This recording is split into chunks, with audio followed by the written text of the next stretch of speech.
Ciara kembali diajari menyapu dan mengepel dengan benar oleh Chandra. Dan hal tersebut tidak lepas dari pandangan mata Alana. Dokter dengan status janda itu terus memperhatikan Ciara dengan seksama, samar-samar ia sedikit mengenali wajah itu. Akan tetapi entah di mana, Alana sedikit merasa waspada akan kehadiran Ciara, apalagi gadis itu terlihat sangat liar. Saja sampai tak bisa menang saat menghadapi gadis manis itu. Siapa dia sebenarnya? Gumam Alana dari kejauhan. Dia terus memperhatikan Ciara yang masuk ke sebuah ruangan rawat inap bersama dengan Chandra. Di dalam sana Ciara kembali menyapu, dia yang awalnya bekerja dengan asal-asalan. Kini bergerak perlahan, atau dia akan terus mengulang pekerjaan tersebut. Kak, kenapa debunya tidak mau pergi sendiri? Mereka kan tertiup angin, kenapa kita yang harus susah payah mengusir mereka? Bukankah diusir itu tidak enak? Ciara mulai mengoceh, dia tidak sadar kalau di ruangan itu ada De yang tengah memeriksa pasien. Chandra langsung memberi isyarat dengan telunjuk di atas bibir, agar Ciara diam. Kenapa? Tanya Ciara. De melirik gadis manis itu sekilas. Lalu kembali melakukan kunjungan terhadap pasiennya. Biasanya De akan melakukan hal tersebut pada pagi dan malam hari, dia terlihat cukup ramah, bahkan tak jarang ia tersenyum tipis saat menyemangati para pasiennya agar cepat sembuh. Ciara yang saat itu sadar akan suara De langsung terpaku. Dia menatap pria berjambang lebat itu dari balik dinding. Baru kali ini dia melihat De yang memberikan sebuah senyuman kepada orang lain. Ternyata pria itu tidak segalak yang dia kira. Walaupun penampilan De yang terlihat seram, juga cara bicaranya yang tidak pernah pelan. De menyimpan banyak rahasia di belakang layar. Diam-diam Ciara ikut tersenyum, dia merasa terkesima melihat lengkungan bibir pria itu. Rasanya menyejukkan sekali. Andai De selalu bisa bersikap seperti itu. Tidak muluk-muluk, minimal satu kali dalam sehari pun rasanya tidak masalah. Ternyata Om Dokter tidak seburuk yang aku kira. Cia pikir dia punya alergi sampai tidak pernah tersenyum. Ternyata kalau sedang bersama pasien, Om Dokter jadi berbeda.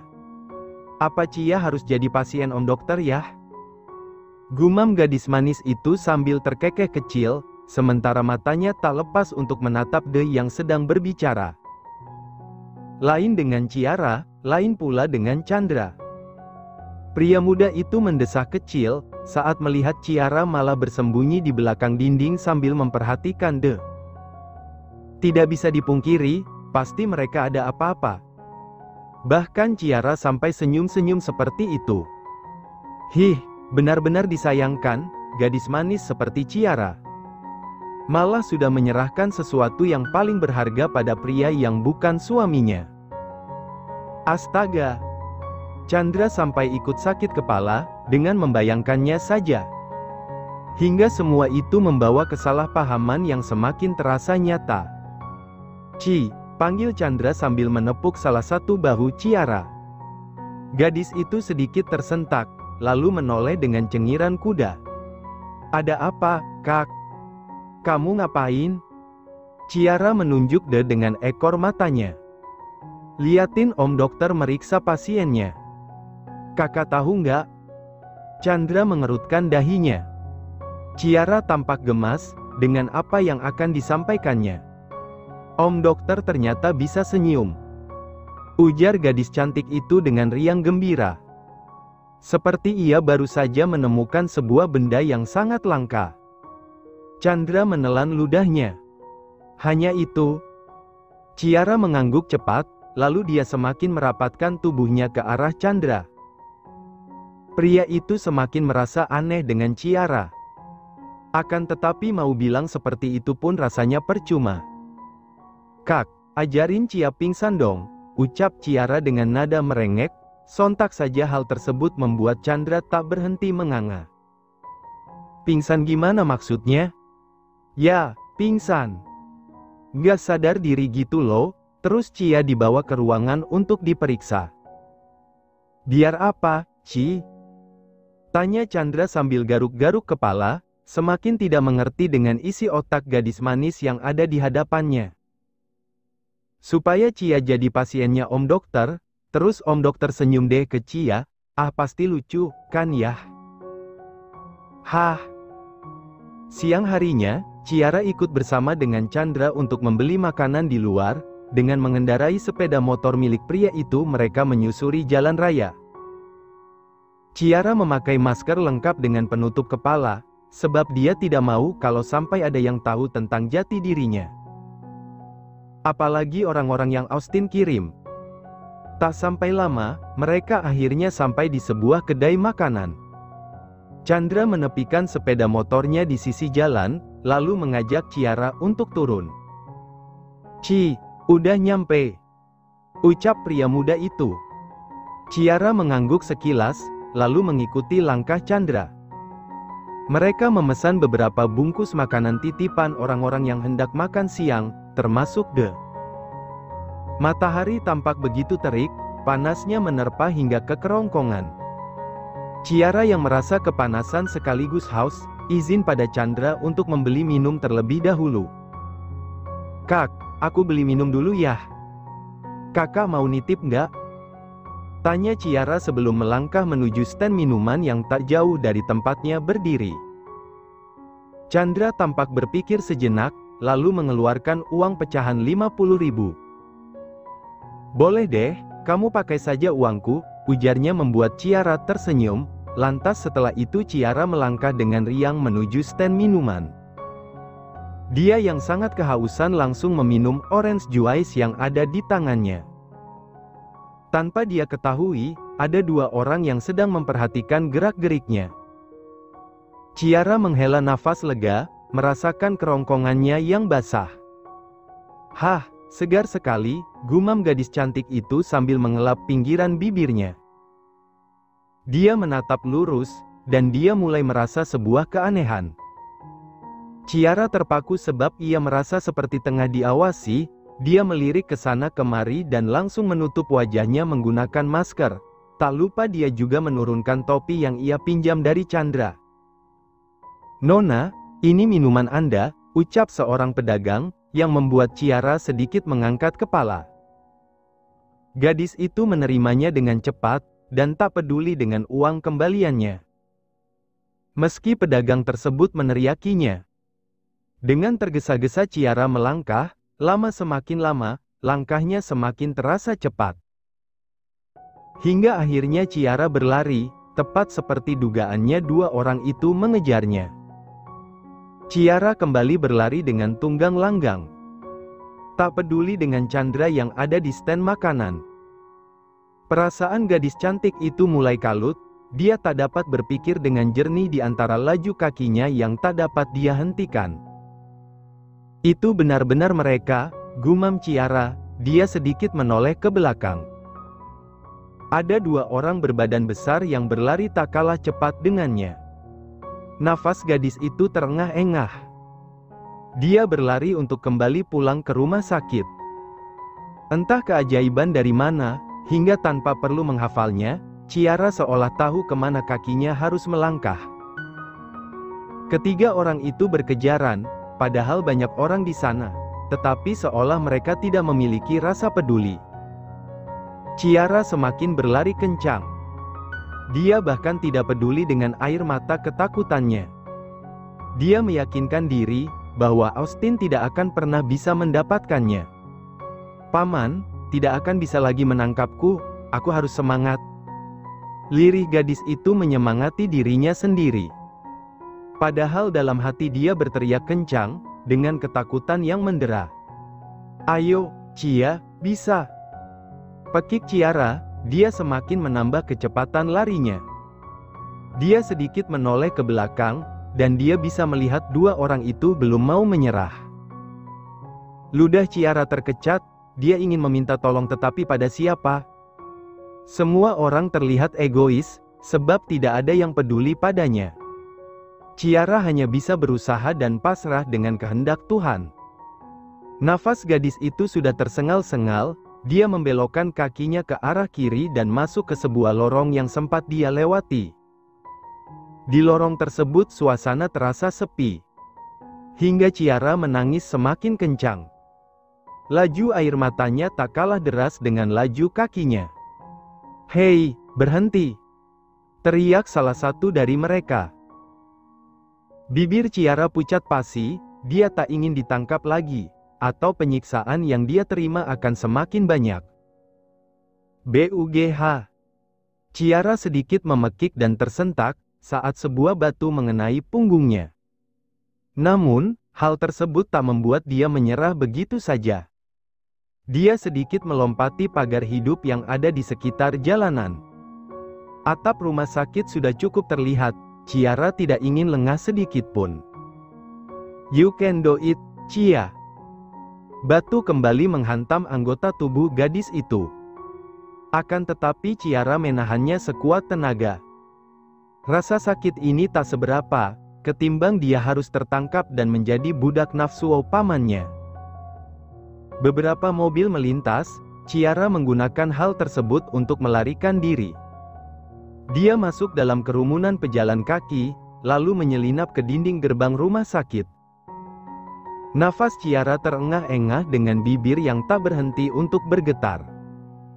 Dia benar-benar sangat takut sekarang.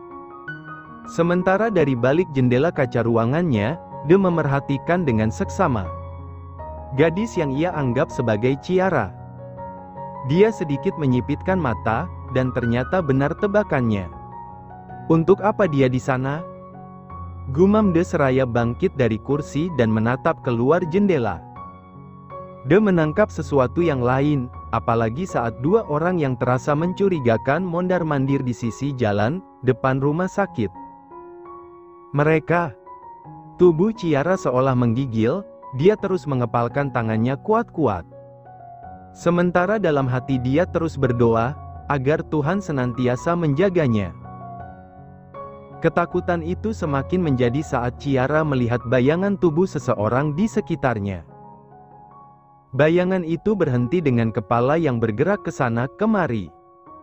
Ciara semakin merapatkan tubuhnya ke dinding, dengan tarikan nafas yang tertahan. Takut sekali dia akan ketahuan. Perlahan Ciara melangkahkan kakinya ke arah kiri untuk semakin menjauh dari bayangan itu. Namun, sebuah tarikan tangan berhasil membuatnya terkejut. Hampir saja Ciara berteriak, tetapi detik selanjutnya dia terdiam dengan air matanya yang sudah meluncur deras. Dia menatap De dengan tatapan memohon, sementara mulutnya sudah dibungkam oleh pria berjambang lebat itu. "Diam dan ikut denganku," bisik De dengan pelan.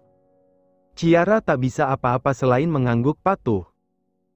Tubuhnya yang bergetar, mengikuti langkah kaki De menuju salah satu sudut rumah sakit. Sementara kedua orang itu berdecak keras, karena gagal menjalankan misi. Sebab orang yang mereka cari berhasil kabur. Namun, mereka sangat yakin Ciara masih berada tak jauh dari sini.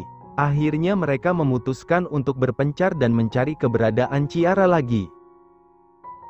De baru saja melepaskan tangannya dari tangan Ciara saat mereka berhenti di depan sebuah ruangan yang jarang dikunjungi. Tepat pada saat itu Ciara langsung bernafas dengan lega.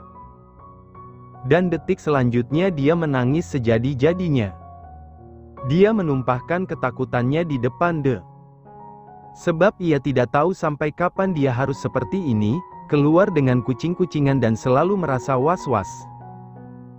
Sedangkan ia tidak bertemu dengan sang ayah.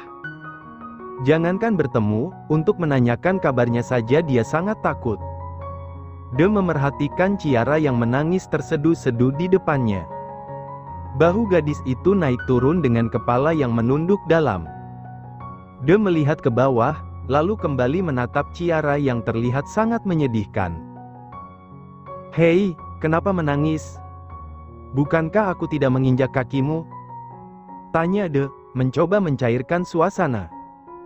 Sebab kini dia bisa melihat ketakutan yang meliputi hati gadis manis itu. Perlahan De percaya bahwa ada seseorang yang mengejar-ngejar Ciara. Mendengar itu, Ciara membuka maskernya dan menatap De sekilas. Dia terus sesenggukan dengan air mata yang tak berhenti untuk turun. "Ini beda, Om. Cia takut," ujarnya lalu memeluk tubuhnya sendiri. Dia tergugu lalu kembali menatap jalan raya yang masih sedikit terlihat. Meski orang-orang itu sudah pergi, tidak bisa dipungkiri bahwa mereka pasti akan kembali lagi. "Memangnya siapa mereka?" tanya De dengan suara memelan. Dia mulai menunjukkan rasa simpatinya. Entah itu karena dia melihat langsung kejadian tersebut, atau karena dia melihat Ciara yang begitu ketakutan. "Mereka." Suara Ciara tertahan. De melihat seseorang melintas. Karena tidak ingin ada gosip aneh yang menyebar, De tak mengizinkan Ciara bicara terlebih dahulu. De menarik tangan Ciara dan membawa gadis itu ke ruangannya. Dan hal tersebut membuat Alana memicing tak suka. Dia yang baru saja melihat keduanya berada di tempat sepi hendak menguping pembicaraan mereka. Namun, sepertinya De menyadari keberadaannya. "Ceka, sial," umpat wanita itu dengan memasang wajah masam. Sementara De tidak sadar, di sepanjang lorong ia berjalan sambil menggandeng tangan Ciara hingga masuk ke dalam ruangannya. Di sana De memilih sofa untuk menjadi tempat mereka bicara. De menghela nafas dengan berat. "Sekarang katakan, siapa mereka?" Ciara sedikit mengangkat kepalanya, mata gadis itu senantiasa berkaca-kaca, hingga wajah De terlihat buram. "Kali ini Om benar-benar akan percaya padaku?" De menghindari tatapan mata Ciara, dengan gerakan sedikit ragu akhirnya dia mengangguk. Bicaralah. Aku sudah bercerita sebelumnya, bahwa itu semua ulah pamanku. Aku yakin mereka orang-orang suruhan paman, tapi sepertinya mereka orang baru. Paman tidak akan mengampuni para pekerjanya yang melakukan kesalahan. Mereka akan langsung mendapatkan hukuman. Maka dari itu, kakek tidak pernah percaya padanya. Sebagian besar aset yang kakek punya jatuh ke tangan Dedi Cia. Makanya setelah kakek meninggal, paman mulai membalaskan dendamnya. Bukan hanya pada Dedi, tapi juga pada Cia. Jelas Ciara lalu dia kembali tergugu. Air matanya mengucur deras dengan kepala yang terus menunduk dalam. "Cia, takut," adu gadis itu dengan bibir yang terus bergetar hebat. Melihat itu, batin pria yang ada di hadapannya kembali terusik. De menggerakkan tangan dengan perlahan. Hingga jemari pria itu menyentuh ujung topi yang Ciara kenakan. Ciara terus terdiam. Dia hanya fokus dengan rasa takut yang mendera hatinya. Sementara De dengan pelan membuka topi Ciara, lalu mengusap puncak kepala gadis itu dengan lembut. "Jangan takut, ada aku di sini."